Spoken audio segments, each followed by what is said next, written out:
Hello and welcome to part 2 of my Plaza redesign. If you haven't seen the first part, it will be linked in the description box.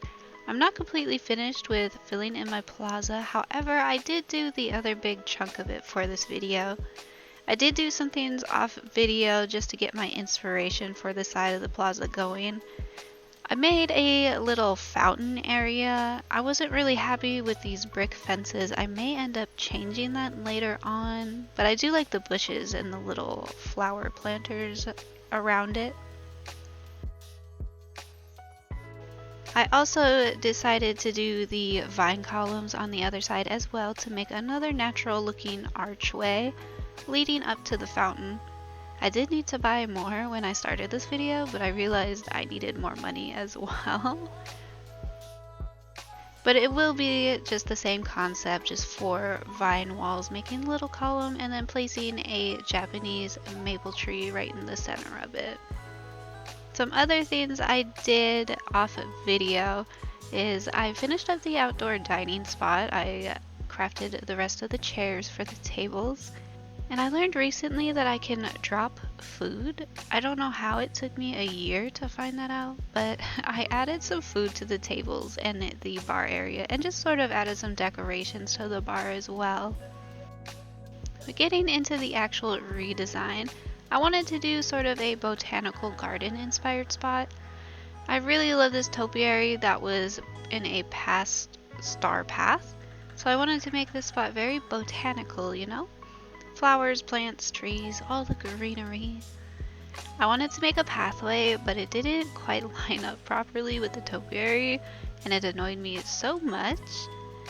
I watched a bunch of design videos for Disney, which is why I decided to commit to redoing my plaza, and a lot of the videos made natural pathways with these rock clusters, and I thought it was a really cool idea, so that's what I'm doing here instead.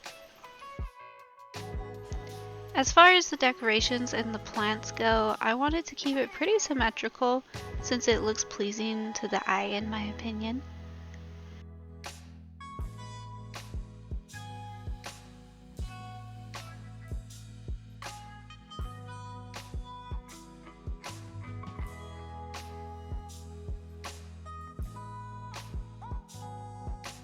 I found that this tree has a little bend to it, and I thought it would make a really nice archway for the botanical garden. I needed to craft some more of these flower planters, and when I went back, it didn't save the tree on the left for some reason. It took me forever to get the right variation again too. I was losing my mind. But I got it fixed. And so I used these stone planter thingies to make a border around the trees. You can walk over these, but it does add a neat little closed off look as well.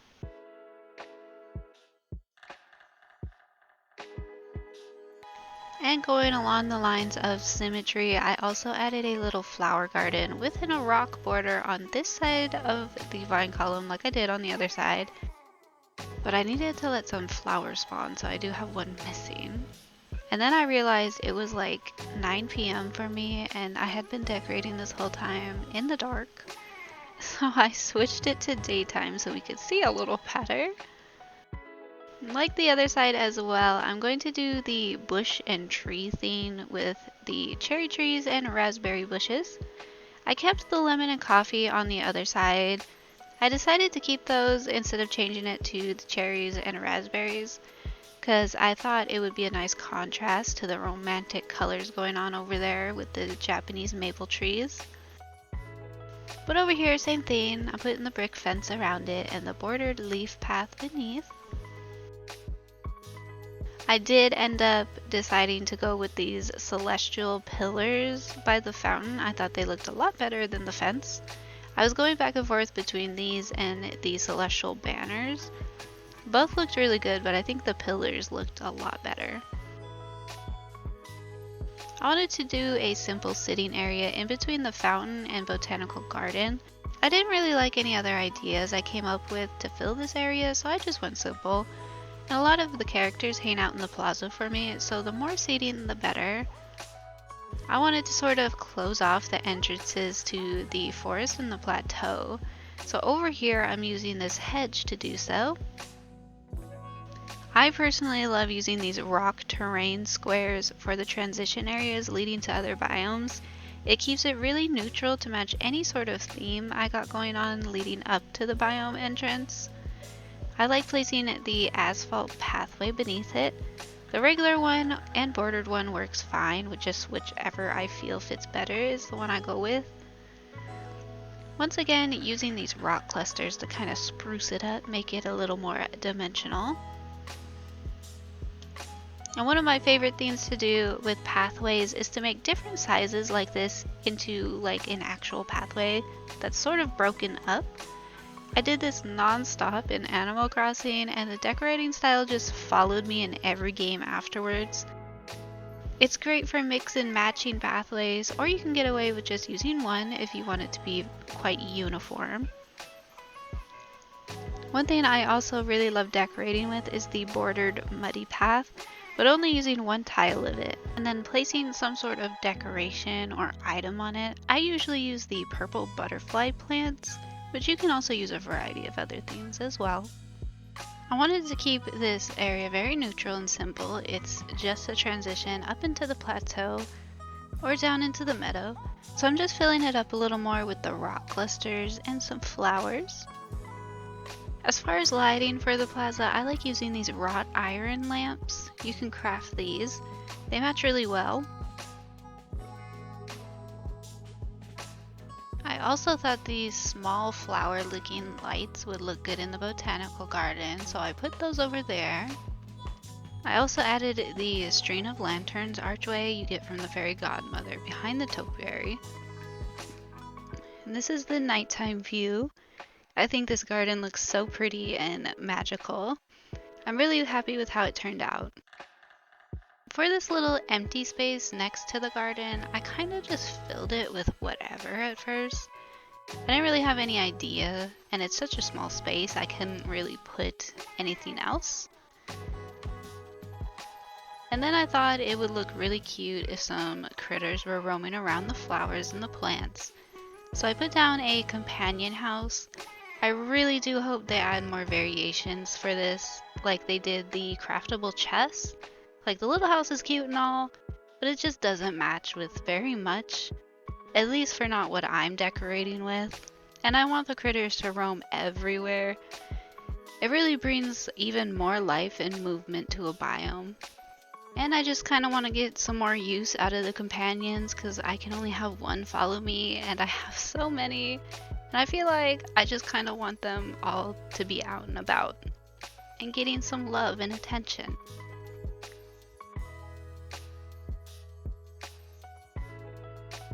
I added these sparkling benches in front of the garden as well. I thought the sparkles matched the area really good and made it even more magical, especially at night. And then I got the great idea to fill in the empty border around the plaza fountain and make it seasonal themed like I did over by Scrooge's shop. So I'm just adding different fall items, especially pumpkins, to the end of the pathway here, just so it's not so empty. For the corners, I wanted to do a little candy bucket area since it is Halloween. The short torch lights go with fall themed stuff really well in my opinion, so I used those to give the areas some light.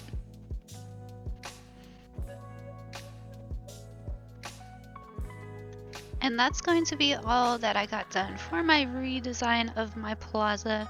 There are still some empty spots, but I'm probably not going to fill them in with anything too specific, just more sitting areas and plants probably. But this is how the plaza is looking now.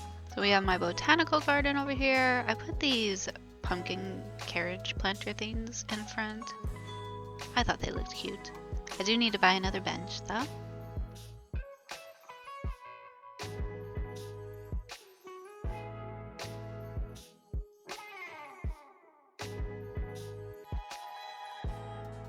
I'm using Remy's house as sort of like a hotel, so I did put a desk here, kind of like a check-in area. And the transition to the meadow and forest entrances is just really simple with rock terrain squares and some plants. But that is going to be all for my plaza redesigning. Make sure to check out my valley tour for my old plaza look and see how much it's changed. Part 1 of the redesign will also be linked in the description box. You can also find the link to all of my socials there too. I'm working on posting more and doing somewhat different types of videos. Like the video and subscribe to my channel if you want to. Thank you so much for joining me for this video, and I will see you in the next one for some more fun.